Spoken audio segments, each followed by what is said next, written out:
My 6-year-old daughter sat cross-legged on the floor, coloring in her Disney princess book. She was humming to herself, blissfully unaware that her cousins were boarding a plane to Orlando without her. The living room was quiet. Too quiet. I stood at the kitchen counter, hands wrapped around a mug of coffee that had long gone cold. My phone buzzed again. Another photo. This time it was Maddie and Chloe in matching Minnie ears, their arms around Grandma, grinning in front of Cinderella's castle. The caption read, 3 generations of magic. 3, not 4, not 5. Just them. No one had called to tell me. Not even a heads up. I found out when Chloe accidentally tagged me in an Instagram story with sparkly mouse ears and a caption that said, "Best trip ever. Wish everyone could have come." I didn't cry. I didn't scream. I didn't even reply.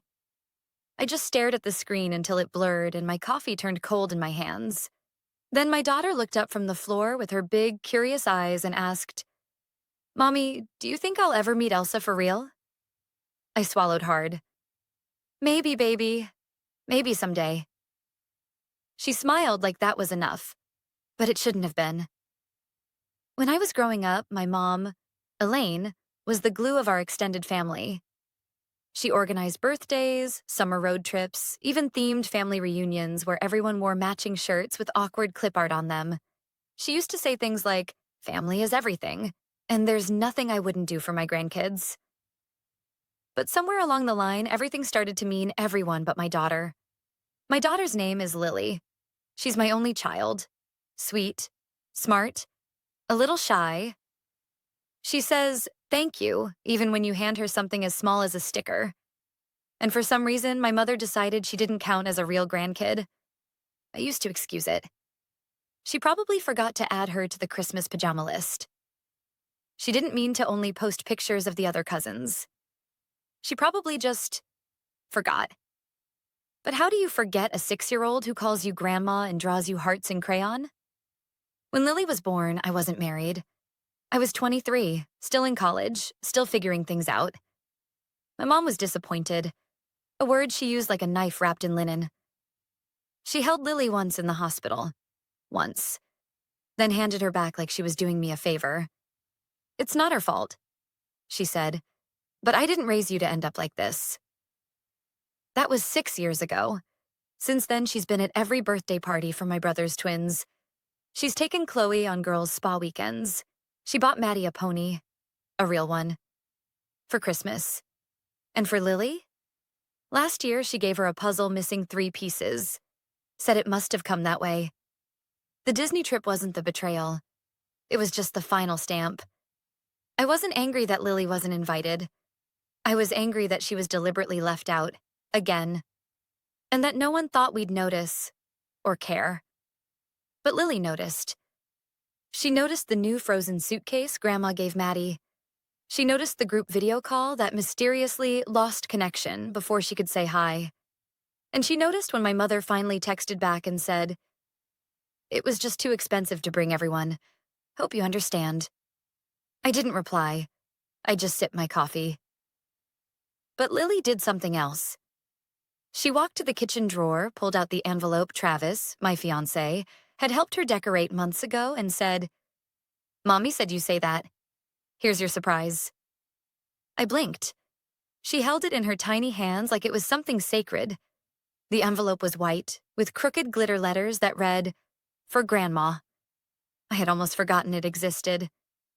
We made it during a rainy afternoon, back when Lily had asked why Grandma never came to her dance recital. Travis had printed something that day. He wouldn't tell me what. Just said, "It's for when Lily's ready." Apparently she was. I knelt beside her and asked, "Are you sure?" She nodded. "You said people should know when they're not nice." Then she climbed onto the couch, set the envelope gently in my lap, and went back to coloring. And I sat there staring at it, feeling a storm begin to rise. Because whatever was in that envelope wasn't just paper. It was the truth, wrapped in glitter, and 6 years of silence. The next morning, I placed the envelope in my purse. I didn't plan to. I told myself it was just for safekeeping, that Lily might change her mind, that she was 6 and didn't fully understand the weight of what she was doing. But deep down, I knew she understood. Maybe not all the details, not the way adults weaponize silence or wrap rejection in polite words. But kids like Lily, they understand absence. They understand when someone's love skips over them and lands gently on everyone else. And when that happens enough times, even a child starts to build her own kind of truth. That afternoon, my mother sent another photo in the family group chat. It was a picture of the kids eating Mickey-shaped waffles. Everyone looked joyful, sun-drenched, and sticky with syrup. Someone had typed, "We'll bring back souvenirs." Lily looked up at me while I read it. "Can I tell Grandma something at brunch tomorrow?" I hesitated. "You can always talk to Grandma." She shook her head. "Not talk. Just give her the envelope. Then she'll know." There was no resentment in her voice. No bitterness. Just quiet determination. And that scared me more than if she'd screamed. Brunch at my mother's house had been planned for weeks. A little post-Disney debrief where she'd share the magic with those of us who hadn't gone. My brother and his wife would be there, the cousins would bring their souvenirs, and I was expected to smile politely like we always did. Except this time, there would be an envelope. And my daughter, in her sparkly purple dress with tiny silver shoes, would be the one delivering it. That morning, Lily asked if she could curl her hair. She sat perfectly still as I twisted the wand through her soft brown strands. Her eyes were focused on the mirror, but she wasn't admiring the curls. She was thinking. "I hope she likes my surprise," she whispered. "She'll notice you, baby," I said. "I promise." But I didn't know if that was true. We arrived 10 minutes early. My mom's house looked like a page from a Southern Living magazine. Perfect porch swing, oversized wreath, fresh hydrangeas. The smell of cinnamon rolls hit us the moment the door opened. "Look who's here." My mother beamed, her arms outstretched. "Tessa, and little Lily, look at you." She gave Lily a one-armed hug, already turning away before Lily could say anything. Then she leaned in and whispered, "Try to make her feel included today, okay?" Like Lily was a responsibility. Like I had brought my guilt to brunch in a tutu. I didn't respond. I just followed her in, holding Lily's hand tightly in mine. The table was already set. My brother's kids were seated next to my mom, chattering excitedly about rides and fireworks. In front of each grandchild was a small gift bag. Disney-themed, shiny, full. Lily didn't have one. My mom glanced over.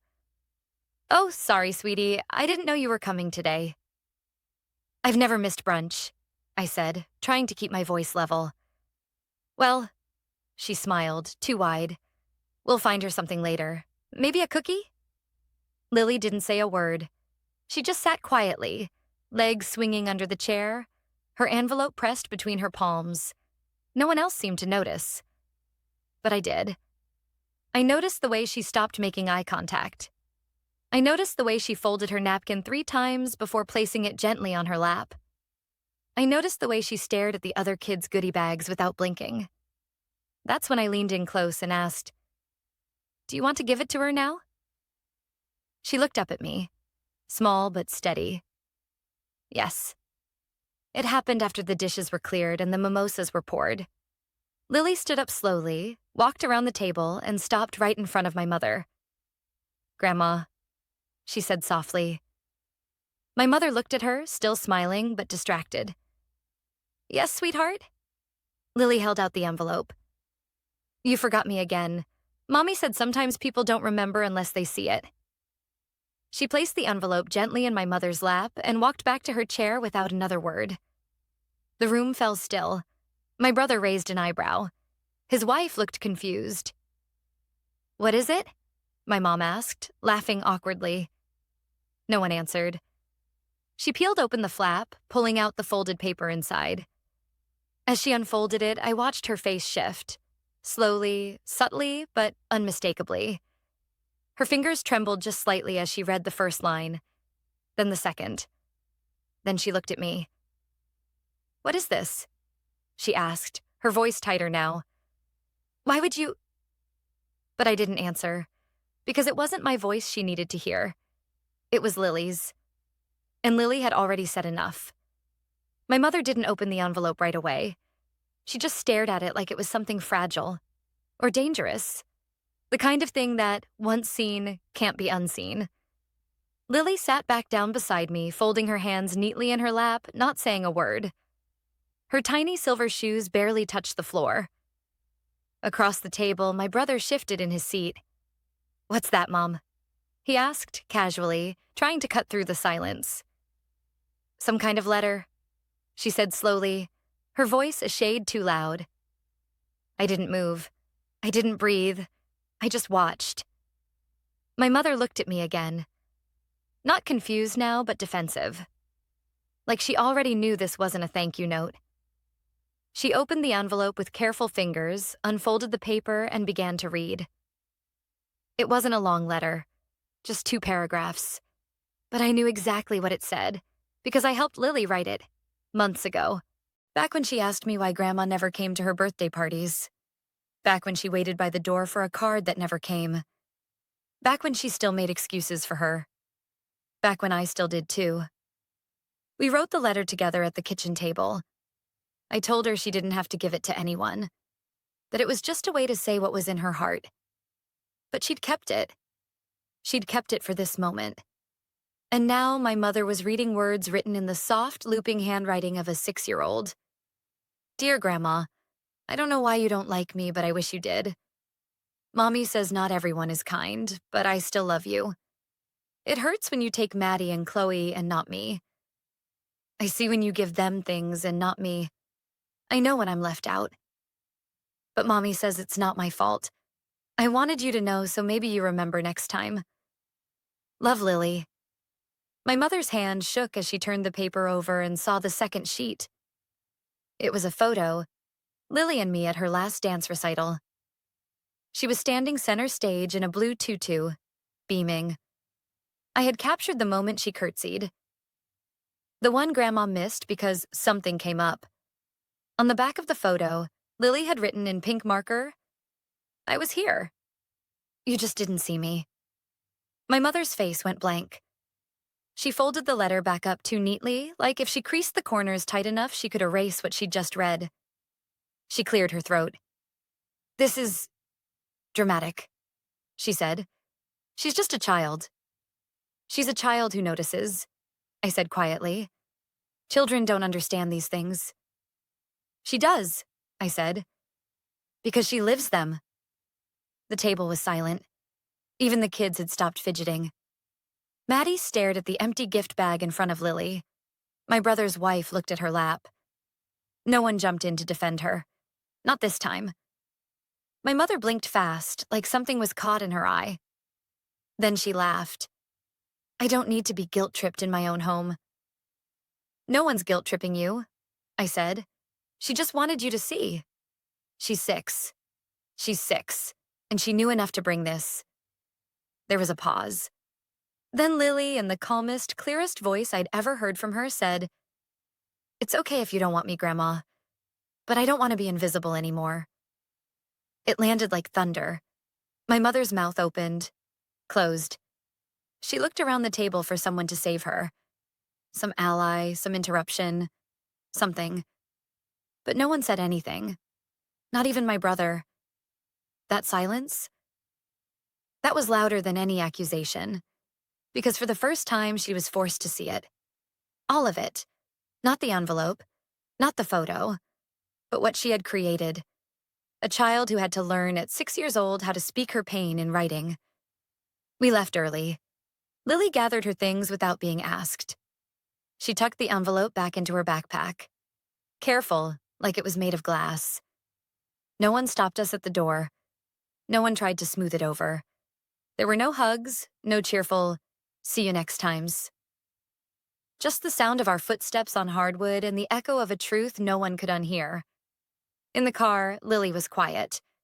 She held the photo in her lap like it was both a shield and a goodbye. "Do you think she read it all?" she asked. I turned around to face her. "I think she heard you." She nodded once, then looked out the window.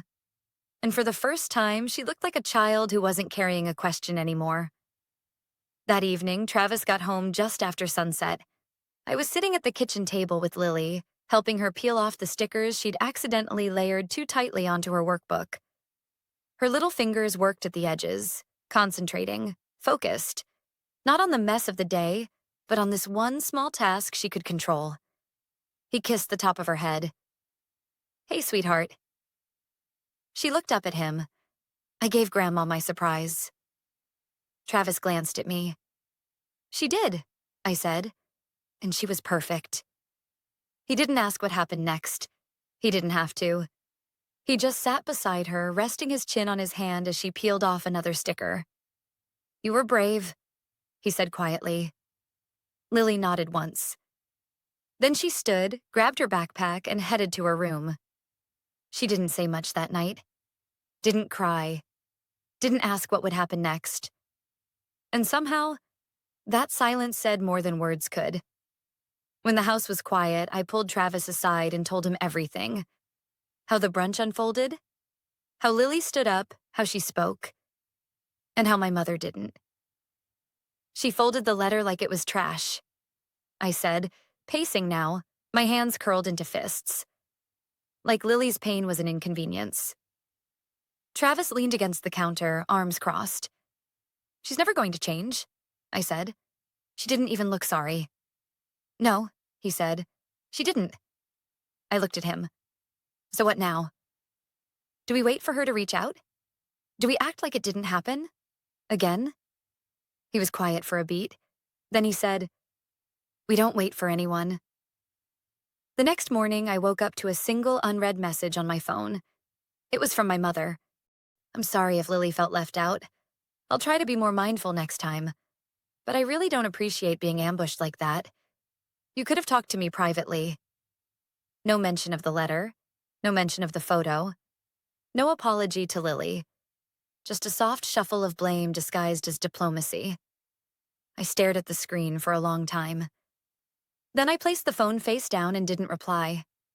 I didn't need to, because this time, silence belonged to me.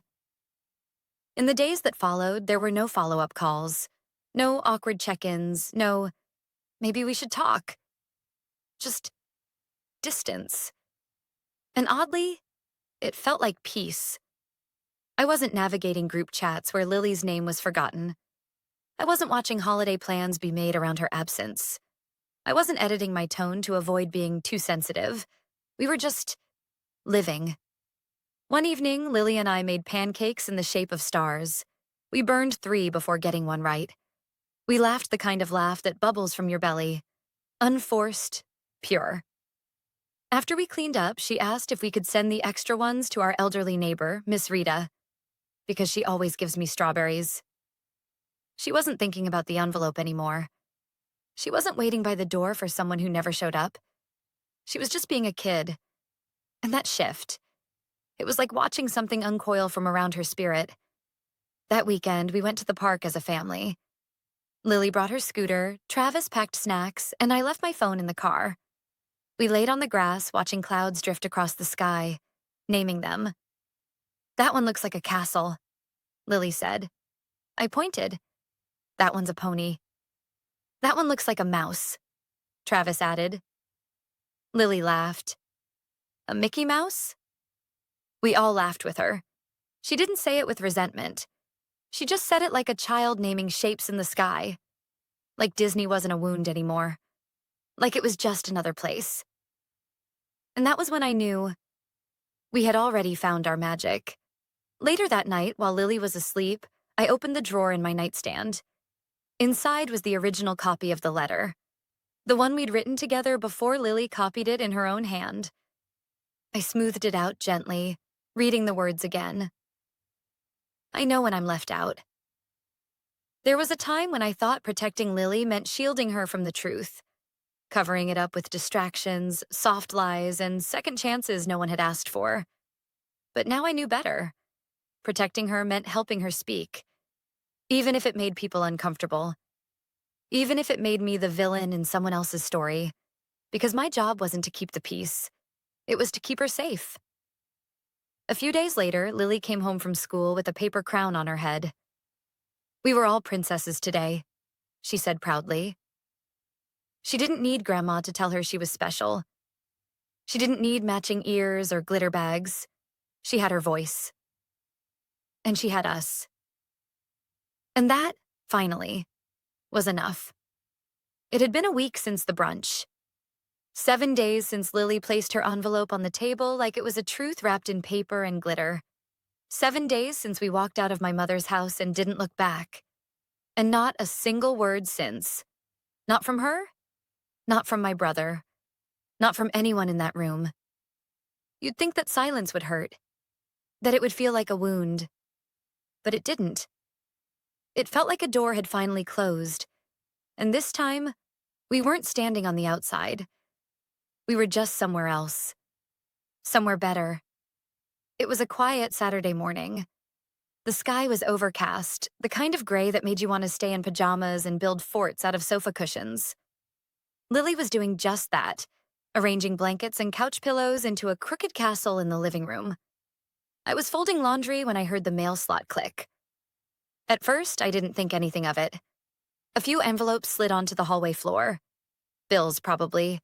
Flyers, coupons for pizza. But there was something else. A small padded envelope. Pale yellow with glittery stickers clumsily stuck along the back seam. I picked it up. No return address.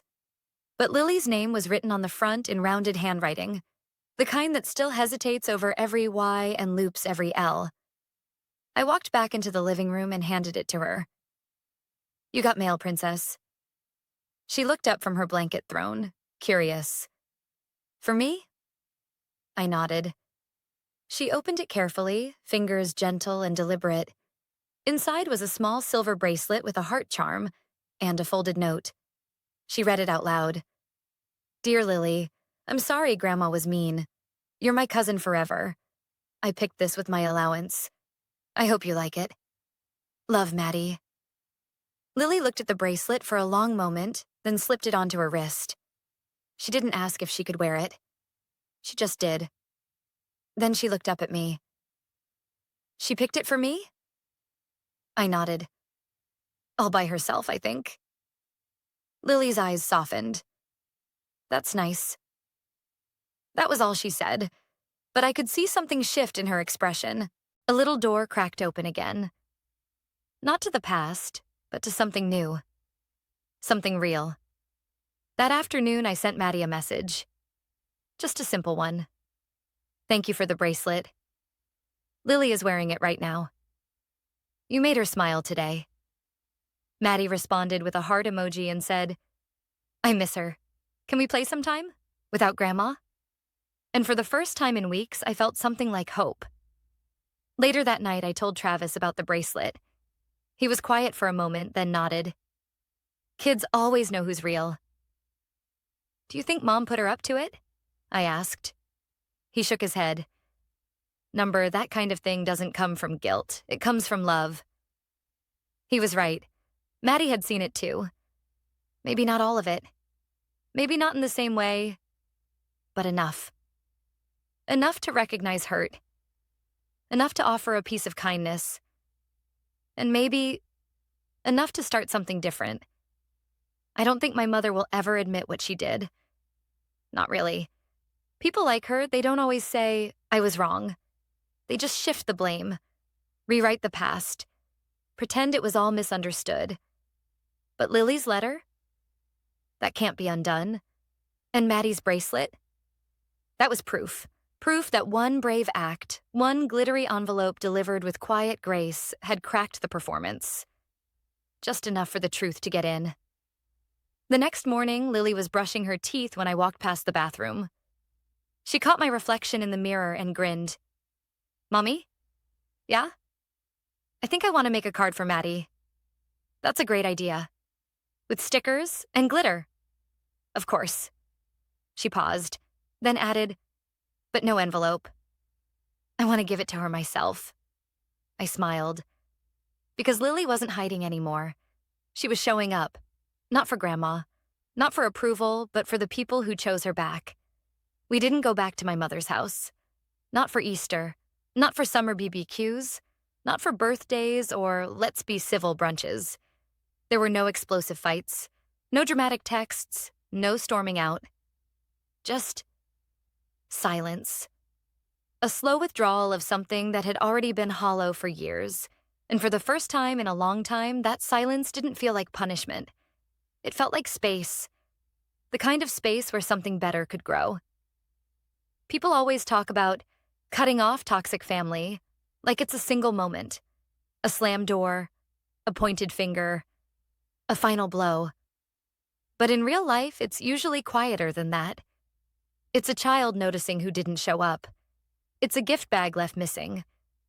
It's the pause in a grandmother's voice when she says, "the grandkids," and doesn't mean all of them. It's 1,000 little omissions that add up to a truth you can no longer ignore. I kept Lily's letter, the original one, the first draft we wrote together on lined paper at the kitchen table. It lives in the same drawer where I keep her hospital bracelet, a lock of her baby hair, and the photo of her first steps. Not because I want to remember the pain, but because I want to remember the moment she decided to name it. She didn't scream. She didn't beg. She just stood there in her little silver shoes, handed over an envelope, and said, "You forgot me again." There was something so clear about it, so calm. It wasn't a demand to be loved. It was a declaration that she had noticed. And once a child sees something for what it really is, there's no putting it back in the box. A few weeks after the brunch, we made new plans.